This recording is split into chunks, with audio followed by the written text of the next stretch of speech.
Good afternoon. Welcome to Midcap Radar. I'm Sonal Bhutra. With me is Vivek Iyer. What a recovery in last couple of trading minutes, right? And that is seen in the mid-caps as well. And yesterday at the same time, we were talking about that big fall, right? So how things change? Absolutely. It's just a matter of 24 hours and there's been a significant improvement as far as the overall market texture itself is concerned. Quite a lot lined up on our show today. We've had results come in thick and fast and very strong reactions to that. But first, let's start with the headlines. Broader markets outperform even as key indices recover from opening lows. Oil and gas, along with metals, are the big gainers, while private banks and financial services are the prime drags. Voltas loses in trade on the back of weak fourth quarter numbers. EBITDA and margin miss estimates while company loses market share in room AC segment. Sonata Software tanks on a weak Q4 performance, led by a sharp decline in IT services revenue. Company guides for a moderate growth of 1 to 3% in Q1 and Q2 of FY25. On the other hand, SaaS and technology surges as the management guides for a mid to high teens revenue growth in FY25 and EBIT margin in the range of 14 to 15% by Q4 FY25. Protein eGov under pressure after reporting its Q4 numbers. Net profit down 39%, while margins dips to 9.9% from 15.2% in the previous quarter. Okay, all right. Those are the top headlines that we're tracking for you. But of course, that recovery that we are seeing in the market is the big headline across the board, barring Nifty Bank, which is still in the red right now. But yes, nevertheless, there's been a recovery. Nifty up around 46 points right now. Nifty Bank also has recovered, but it is down 144 points. Midcap index should come up for you on the screen, and that is the one which is doing really well today. And this is after we saw that major fall yesterday. 430 points higher on that one. It's outperforming majority of the benchmarks as well. And a lot of these large caps, Vivek, today, they are contributing, Reliance being one of them. Reliance, has been a significant underperformance. So today, that reversal itself is taking the market higher, given the fact that it has significant weightage as far as the Nifty itself is concerned. Along with that, there has been a bounce back across a lot of the pharma names too that saw significant sell-off. But this is a special segment, mid-cap movers. Hormaz has been looking at the screens. Hormaz a lot better breadth today. Better bread indeed, and every time there is some consensus emerging that okay, the pain in the mid caps is here to stay, the mid caps will stage a comeback and say okay, hang on, we still have something more to go. So a swift recovery seen in the mid cap index as we speak, and we'll start off with the gainers in today's trading session. And Century Textiles is the one leading the pack now, almost 9% higher at the day's high, and Crompton is also doing well with 5%. Petronet LNG Mazgaon Dock is nearing its record high of its own, 3.7% higher there as well, and Escorts Kubota is another 3.5% in today's session. You can't keep the PSUs quiet for too long, and they are staging a bit of a rebound as well in today's trading session. HUDCO is up 9%, and REC and PFC, after the clarification that the management issued on the project financing guidelines, staging a bit of a rebound in today's session as well. GAIL and Hindustan Aeronautics are some of the other PSU gainers. Some earnings reactions coming in, and Bharat Forge, after the very strong management commentary post its results now, was up 10% at one point, is up 6.5%. But Sonata Software, the biggest single day drop in as many as 20 years for the stock, they're 14% lower after the earnings. Voltas and Pidilite also seeing a negative reaction to results, and Canara Bank numbers also flashing on your screen. The stock would be reacting to that as well. Some volume buzzers will come up on your screen, and those stocks are doing well as well. Capri Global Capital 10.5% higher on very strong volumes, and Rainbow Medicare also declining on strong volumes, seeing a bit of profit booking, and Kempla Samnar also having a good day today, 6% higher. Some of the other underperformers, lastly,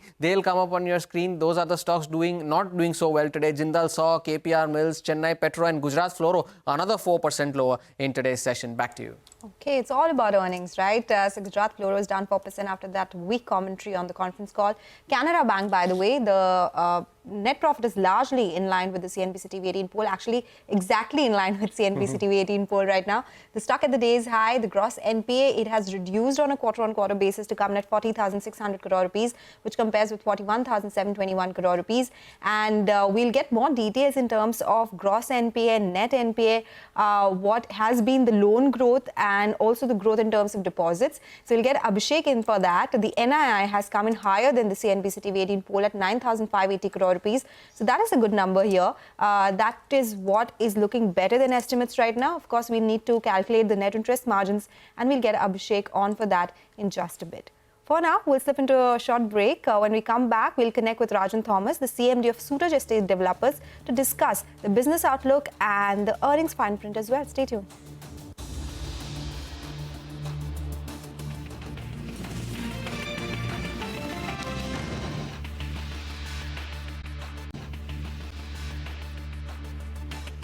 Welcome back. You're still tuned in Midcap Radar on CNBC TV18. Now, we'll keep discussing earnings, and one of them is Suraj Estate Developers. The company reported numbers yesterday in terms of their operational details, that is the pre-sales, bookings, quarterly volumes.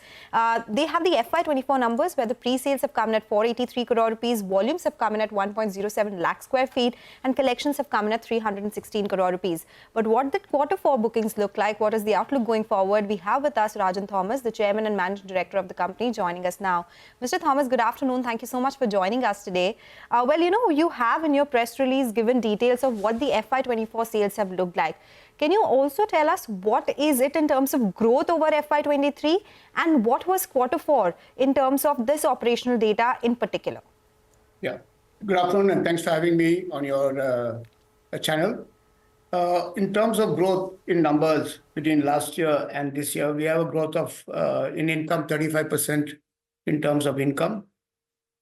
And but that is the you're talking about. I'm asking about the pre-sales. How much have pre-sales grown by in FY24 and in Q4 as well? Yeah. Last year, if you see the pre-sales of residential in the residential sector was 437 crores, and now it's gone up to 483 crores. So there's a good growth over there.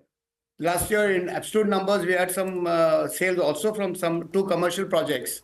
So the overall sales was higher, but when you compare residential with residential, numbers have gone up this year. Okay, by about 7%. Yeah. So 483 crores of pre-sales this year versus 437 crore of pre-sales last year.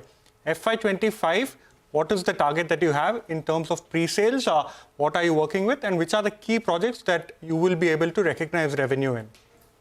Yeah, so our pre-sale number, which we expect going forward, is about 850 crores, and new launches out of new launches, which will be also 1,150 crores.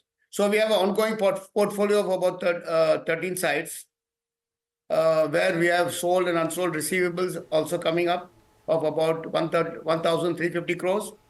Plus, we are launching new sites, 7 sites, that is 7 projects, 1 commercial and 6 residential projects, which will have a total value of about 1,150 crores this year. Okay, all right. So you have done 10.5% growth in FY24 in terms of bookings, and now you expect growth of around 76% in terms of bookings in FY25. And this will be led by the new projects that you've spoken about, the 7 new projects in the pipeline and the others as well. Now, I was looking at your realization number. Realizations have come in at 45,074 per square feet, which compares with around 42,000. There has been a price hike. Are you still taking price hikes in your projects? What will that number look like in FY25? Yeah, so price hikes come from 2 reasons. First of all, the market itself is very warm and robust. Secondly, as our projects mature out and we reach, advanced levels of construction, price also goes up, simultaneously. So we expect in our projects, which are like, we have advanced luxury projects, which are in the 42nd floor out of 50 or 35th floor out of 42.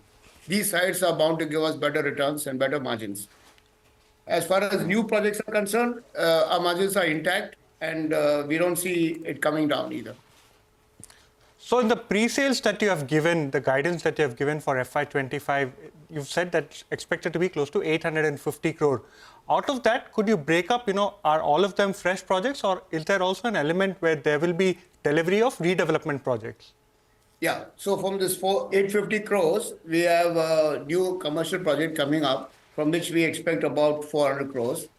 And from the residential segment, very conservatively, we think 450 crores is achievable. Okay, so you are saying that 450 crores is actually coming from residential and 400 crores is coming from commercial. One new project which you are launching, ma'am. Okay, so Mr. Thomas, I wanted to understand this 483 crore number in FY24. Is that also an addition of both commercial and residential projects? How much from each? No, that's only residential. What you're talking about the That's last only- year, right? So are you saying your residential sales will fall down in FY25 because 483 crore rupees? No, I told you a mix of both 850. It's not exactly 450 plus 400. It could be 500 plus 350 or 600 plus 250. But both put together, we are estimating 850 crores.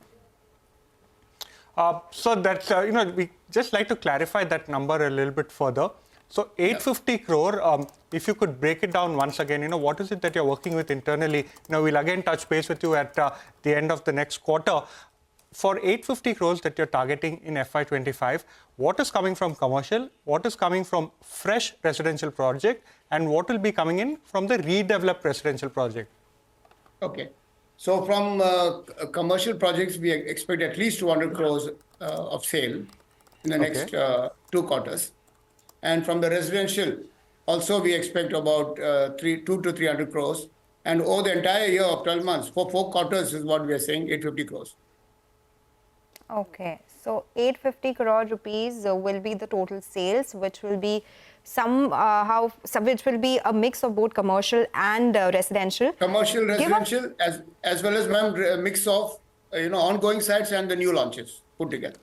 Yes, it can of come course. from out of all these things, all these sites. Mr. Thomas, how much of this 850 crore rupees will be via redevelopment? You do have a big redevelopment pipeline as well. Can you give us a sense of how much is that going to be a part of the portfolio in FY25? Yeah, a larger portfolio will be from the redevelopment, excepting the commercial, which is the vacant land. But our sites also are quite in the advanced stages, where we have removed we have shifted tenants, etc., to temporary accommodations. Our sites are relatively vacant for execution, so we don't see any difficulty in launching these sites or delay for shifting of tenants, etc. Mr. Thomas, we are a little confused because your numbers of that 850 crore rupees have changed in the last 2 answers. But we'd like to see what the outcome is finally. Tell us about your cash flows. The net cash generated from operating activities has fallen in FY24 versus FY23. What has led to this, and how will you be funding the newer projects that are coming by? Will that mean your debt is increasing? You see, for new sites, we might go marginally, we may take some debt very selectively at very low cost. That will be more by way of construction finance. Because these lands are already on our books and acquired, we don't have to spend much money on acquisition of lands, excepting for a few new sites which we may pick up. But barring that, our cash flows have been really good. Last year we had a cash collection, 345 crores, and we expect the collection to go up further, ma'am, because some of our sites are reaching very advanced stages of completion, where the maximum amount of monies can be realized. Understood that, Mr. Thomas. We wish you all the best for FY25. Like you mentioned, the real estate space, especially in the Mumbai region, is doing very well. So we wish you all the best, and we'll get you again at the end of Q1 FY25.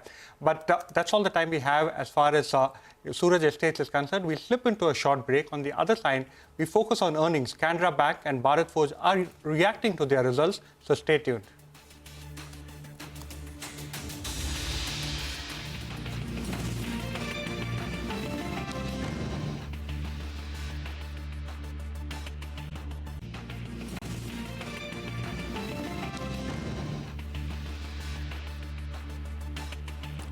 Welcome back. The stock in focus is Canara Bank. The stock surges in trade after reporting its Q4 numbers. Asset quality was the best in 35 quarters. Abhishek has been crunching the numbers. Abhishek, over to you. Take us through the details. It's a mixed bag coming in from Canara Bank, while the P&L looks to be in line with our poll. However, if you take a look at the business momentum, especially on the loan front, that's on the weaker side that you are seeing in last 8 to 10 quarters, whether YOY or quarter-on-quarter. So let's begin with P&L. They have reported NII of 9,580 crore. We were working with an NII of 9,369 crore. So it's a beat by 2.3%. Now, other income has grown robustly by 21.5% quarter-on-quarter. So that's aided the P&L this time around. Provisions have spiked up a lot. Overall provisions have increased by 30.7% quarter on quarter. In that, the NPA provisions increases about 8.2% quarter on quarter. Profit has come in bang in line with our poll, 3,757 crore. We are working with a number of 3,754 crores. Asset quality improvement continues over there. Gross NPA ratio and net NPA ratio are one of the lowest that you are seeing in last 8-9 years, or as you may call it, 35 quarters. In terms of return ratios, ROA continued to see its improvement. Deposit momentum is good, 5-quarter high with respect to YOY growth of 11.3% and 8-quarter high sequential growth in deposits seen by 3.9% growth sequentially. But advances growth, that's the flip on the weaker side of the results. The advances growth is at 12.1% YOY, which is perhaps a 8-quarter low, and sequential growth is just 1.2%, which is a 10-quarter low. So weak numbers with respect to advances growth, but P&L remains strong. Back to you. Okay, all right. So mixed numbers coming in from Canara Bank. The stock, though, is holding up in the green, up around 3%. But what was definitely a strong set was Bharat Forge. Sonia is here with the earnings fine print and the guidance as well. Strong commentary, Sonia. Yes, the stock is up almost 7% right now. That's because of very strong earnings and positive management commentary. The management said that there is huge improvement compared to what they've seen last quarter. And, if you look at the internals of the commentary, right, they said that they expect FY25 to be a year of growth, brought about by the defense business and the industrial castings business. They see a continued improvement in their capacity utilization of the overseas business as well. And the turnaround of the overseas business is something that will lead to strong profit growth in FY25. The margin improvement will lead to a strong profit growth in FY25 as well. If you look at just Q4 and what they've done, the key driver of the growth this time around was the fulfillment of the defense export orders won by KSSL and the continued ramp up of their export business across all business segments except oil and gas, which continues to slow down. So Q4 numbers, revenue growth of 16.5%, EBITDA up 35.1%, margins have improved substantially to 28.3%, and net profits are up 59.3%.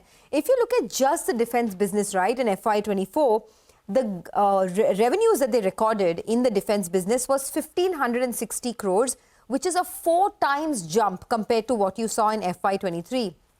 So it's now that the defense business is starting to pick up quite a bit. In FY24, the industrial castings vertical also recorded a strong performance, with the top line growing by 28%, EBITDA growth of 57%, and the PBT doubling compared to FY23. Back to you. Okay, strong set coming there, up 5.5% as we speak. That sharp spike on the stock. But with that, we'll do one thing. We'll take your leave on Midcap Radar today. Stay tuned. Your stocks when we return.